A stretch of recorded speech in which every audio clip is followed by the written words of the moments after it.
VC നിയമനം സമവായത്തിലൂടെ വേണം എന്ന് ഗവർണറോട് ആവശ്യപ്പെട്ട് മന്ത്രിമാർ. തീരുമാനങ്ങൾ ഏകപക്ഷീയമാകരുത് എന്നും ഗവർണറുമായുള്ള കൂടിക്കാഴ്ചയിൽ മന്ത്രിമാരായ പി രാജീവും ആർ ബിന്ദുവും ആവശ്യപ്പെട്ടു. എന്നാൽ താൽക്കാലിക VC നിയമനം സുപ്രീം കോടതി ഉത്തരവ് പ്രകാരമാണ് എന്ന നിലപാടിൽ ആണ് രാജ്ഭവൻ. വാർത്തയുടെ വിശദാംശങ്ങളുമായി ഡാൻ കുര്യൻ ആണ് ചേരുന്നത്.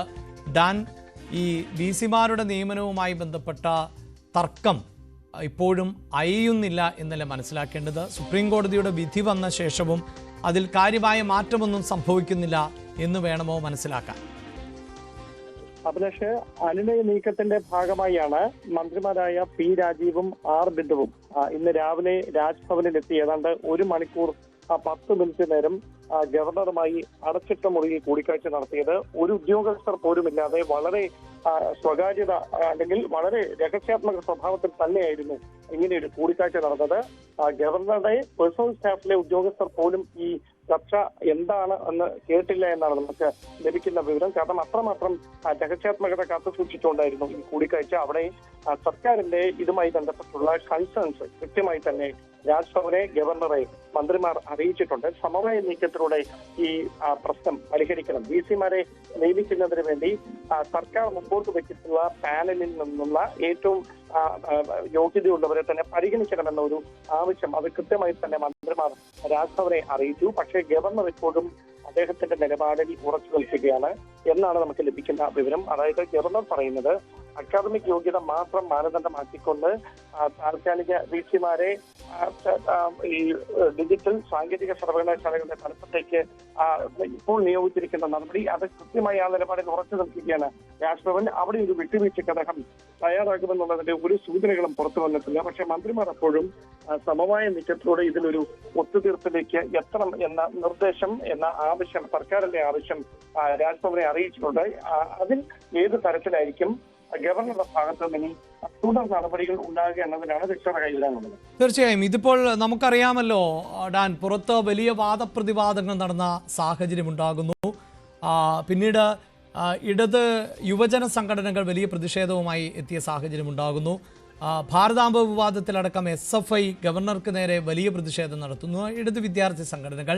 ഇങ്ങനെ വലിയ ഏറ്റുമുട്ടലിൻ്റെ ഇന്നലകളാണ് കഴിഞ്ഞു പോയത്. പക്ഷേ ഇന്നിപ്പോൾ ഡാൻ സൂചിപ്പിക്കുമ്പോൾ ഈ കൂടിക്കാഴ്ചയുടെ ഒരു സ്വഭാവം തന്നെയുണ്ടല്ലോ. മന്ത്രി പി രാജീവും ആർ ബിന്ദുവും ഒക്കെ കൂടിക്കാഴ്ച നടത്തിയതിൻ്റെ ഒരു സ്വഭാവം തന്നെ. അപ്പോൾ സർക്കാർ ഇനി അങ്ങനെ വലിയൊരു പോരിന് ഇല്ല എന്ന ഒരു സൂചന കൂടിയല്ലേ ഇതിൽ നിന്ന് പുറത്തു വരുന്നത്?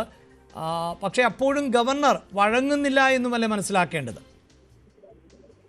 അഭിലാഷ്, അതായത് ഈ സർവകലാശാലകളിലെ VCമാരുടെ നിയമനവുമായി ബന്ധപ്പെട്ടാണ് സർക്കാരും ഗവർണറും തമ്മിലുള്ള ഒരു നേർക്കുനേർ ഏറ്റുമുട്ടൽ നടക്കുന്നതെങ്കിലും അത് സംസ്ഥാനത്തിന്റെ പൊതുഭരണ സംവിധാനങ്ങളെ, പ്രത്യേകിച്ച് ഗവർണർ ഒപ്പിടേണ്ട ഫയലുകളുടെ നീക്കത്തെയൊക്കെ ബാധിക്കുമോ എന്നൊരു ആശങ്കയാണ് സർക്കാരിന് മുമ്പിൽ. അതുകൊണ്ട് തന്നെയാണ് ദൈനംദിന പ്രവർത്തനങ്ങൾ അത് ഒരു തരത്തിലും പ്രതികൂലമായി ബാധിക്കാതിരിക്കാൻ ഏതെങ്കിലും തരത്തിൽ ഒത്തുതീർപ്പിനുള്ള സാധ്യതകൾ അത് കൃത്യമായി തന്നെ ആ വഴിയിലേക്ക് തന്നെ സർക്കാർ നീങ്ങുന്നത്. അതിന്റെ ഭാഗമായാണ് സുപ്രീം കോടതിയുടെയും ഹൈക്കോടതിയുടെയും ഭാഗത്ത് നിന്ന് ഈ കേസ് പരിഗണിച്ചപ്പോൾ ഉണ്ടായ പരാമർശങ്ങൾ ഗവർണർക്ക് മുമ്പിൽ മന്ത്രിമാർ തന്നെ ആവർത്തിക്കുന്ന സാഹചര്യം ഉണ്ടായതും അവർ വ്യക്തമാക്കിയിരിക്കുന്നത് യോജിച്ച് തീരുമാനമെടുക്കാനാണ് സുപ്രീം കോടതിയും ഹൈക്കോടതിയും നേരത്തെ നിർദ്ദേശിച്ചത്.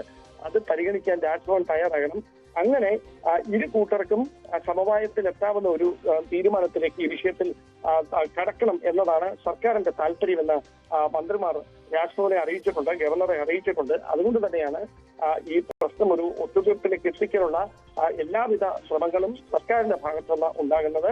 നിലവിൽ സർക്കാരിന്റെ ഭാഗത്ത് നിന്ന് എന്താണ് ഇതിൽ പ്രശ്ന പരിഹാരത്തിന് ചെയ്യാൻ കഴിയുന്നത് ആ നിർദ്ദേശങ്ങൾ ഗവർണർക്ക് മുമ്പിൽ വെച്ചിട്ടുണ്ട്. പക്ഷെ അദ്ദേഹം ഇപ്പോഴും ഈ ഡിജിറ്റൽ സർവകലാശാലയുടെയും ടെക്നിക്കൽ സർവകലാശാലയുടെയും താൽക്കാലിക VCമാരെ നിയമിച്ചതുമായി ബന്ധപ്പെട്ട് എടുത്ത തീരുമാനത്തിൽ ഉറച്ചു നിൽക്കുകയാണ്. അതിനപ്പുറത്തേക്ക് ഏതെങ്കിലും തരത്തിലുള്ള ഒരു വിട്ടുവീഴ്ചയ്ക്ക് അനുനയ നീക്കത്തിന്റെ ഭാഗമായി ഗവർണർ രാജേന്ദ്ര വിശ്വനാഥ് അതിലേക്ക് തയ്യാറാകുമോ എന്ന കാര്യത്തിൽ ഇപ്പോഴും സംശയമുണ്ട്. എന്തെങ്കിലും തരത്തിൽ ഒരു പോംവഴിയിലേക്ക് എത്താനുള്ള അവസാനപ്പെട്ട ശ്രമങ്ങളും സർക്കാരിന്റെ ഭാഗത്ത് നടക്കണം. അതോടൊപ്പം കേരള സർവകലാശാലയുമായി ബന്ധപ്പെട്ട് മാസങ്ങളായി നിലനിൽക്കുന്ന പ്രതിസന്ധി പരിഹരിക്കാനും ഇടപെടൽ ആവശ്യമാണ് എന്ന കാര്യം മന്ത്രിമാർ ഗവർണറെ അറിയിച്ചിട്ടുണ്ട് എന്നാണ് ലഭിക്കുന്ന വിവരം. യെസ്, ഇതാണ് ഇപ്പോഴത്തെ സാഹചര്യം.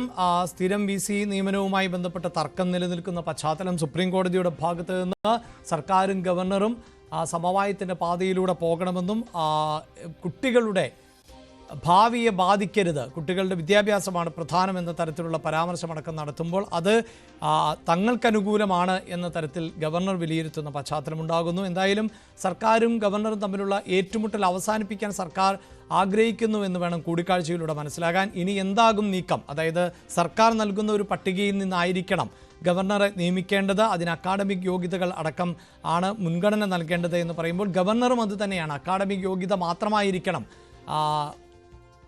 മുൻഗണനാക്രമം എന്ന നിലപാടിലേക്ക് ഉറച്ചു നിൽക്കുന്നു. പക്ഷേ തൃപ്തരാകുന്നവർ അല്ല, സർക്കാരിന് തൃപ്തിയുള്ളവർ അല്ല ഇപ്പോൾ ഗവർണർ VC-മാരായി നിയമിക്കുന്നത് എന്നതാണ് പ്രതിസന്ധി.